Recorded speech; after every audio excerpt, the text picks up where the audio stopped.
Hello and welcome to Always Elite. Today we're going to review Aew Dynamite from March 11th, 2020 from Salt Lake City, Utah. But before we get to that, I now have a merch store. I will put a link in the description below so you can go there, get your t-shirts or your hoodies. It's got some pretty cool stuff there, and I will be making more as time goes on. Now let's get to the review. Starts off with Ortiz versus CODY. Maybe 1 minute into the match, Jake the Snake comes in through the crowd. He has a seat, I guess, in the front row, and his client was with him.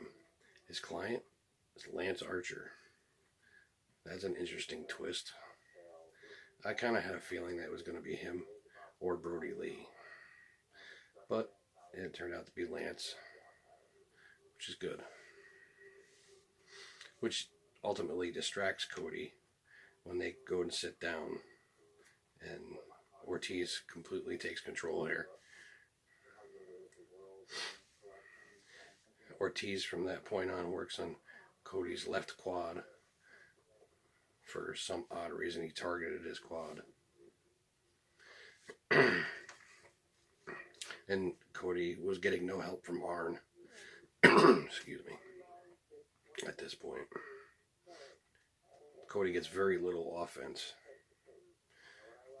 in between probably the gooder portion of the match here. In the end, though, CODY wins with a figure four leg lock. Ortiz taps out. Immediately after the match, Santana goes in and hits CODY with the Mad Ball. But then Omega and Matt Jackson come down. They get beat up by the rest of the Inner Circle. And then Jericho is in the back. He gets on the Tron. He was the only one that wasn't out there. Oh, him and Hager were in the back on the Tron. And says he's putting everyone in AEW on notice. And then the camera pans over. And Nick Jackson is underneath the garage door, the sliding one that goes up and down, the big steel one that they have at the back of the buildings. And he's bleeding from the mouth. So that CODY and Dustin and everybody else runs to the back to try to help him. And Matt and CODY go to the hospital with him.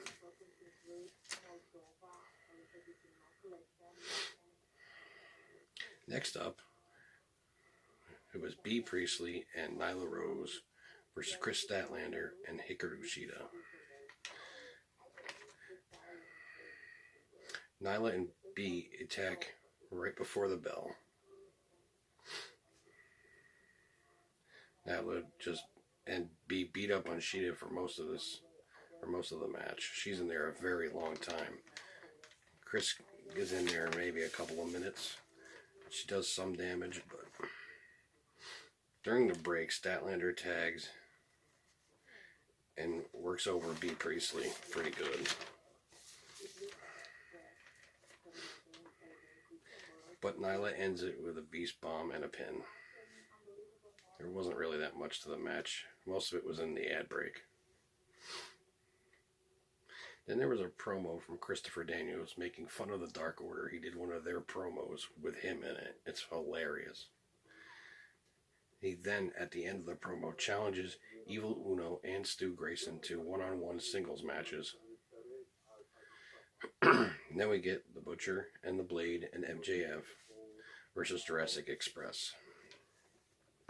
This was a fun little match, though.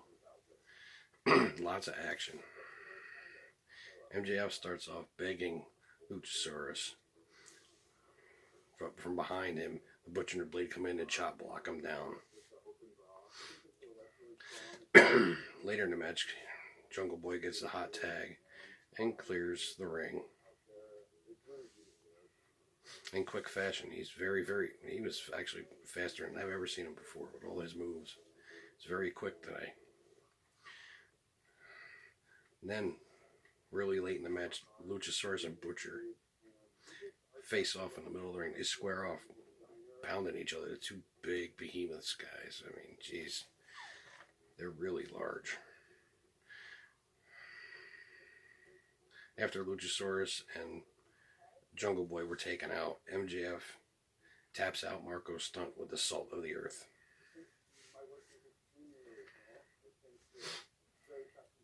And then we get,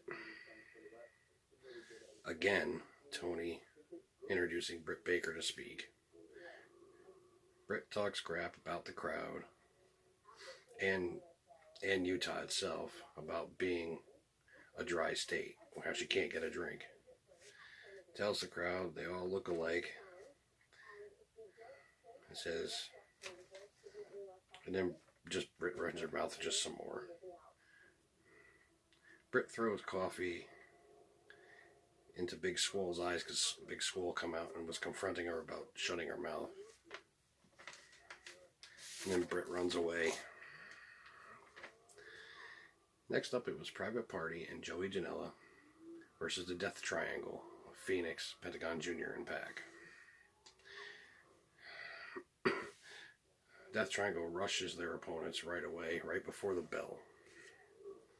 Action was fast and furious. There was a lot going on in this match. Throughout most of it.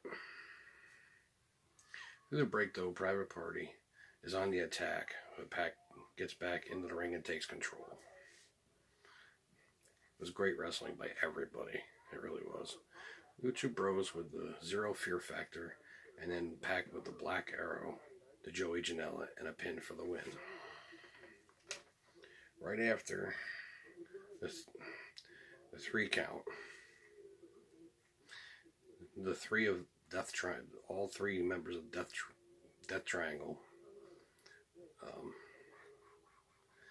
put, I don't know, it was what they call the Death Triangle. I don't know. It's weird. It's really weird. But the best friends and Orange Cassidy come out to drive away the Death Triangle. Then we get the main event. It's Chris Jericho and Sammy Guevara versus Hangman Page and his mystery partner, who turns out to be Dustin Rhodes. Even before the match starts, Page and Rhodes have words. Page wanted to do this all alone. He said he didn't need a partner or want one, but he got one anyway. And because of that, the Inner Circle just completely take over. They completely wipe them both out real quick. But later in the match, Dustin gets a tag, but he gets distracted and he gets taken out as well. He gets distracted, gets thrown to the outside and taken out.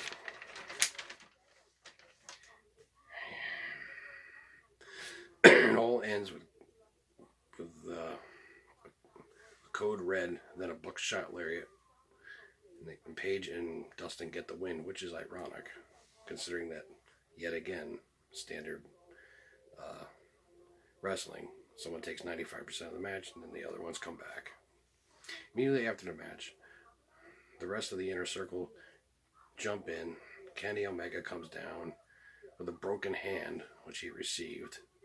But he gets taken out. Then it's Matt Jackson comes out. Well, Cody comes out first. He gets beaten up. Then Matt Jackson comes out to save the day. But then Jericho grabs a chair, takes out Matt Jackson, and whole hell breaks loose. And then Jericho just takes the chair, sits on top of their bodies with the chair, and the whole Inner Circle give the middle finger as they go off the air. Well, that's the end of the show. Remember to like, subscribe, hit that bell icon to stay up to date with what we're doing. Remember, visit my merch store. Like I said, I'll leave a link in the description below. Remember, always be elite.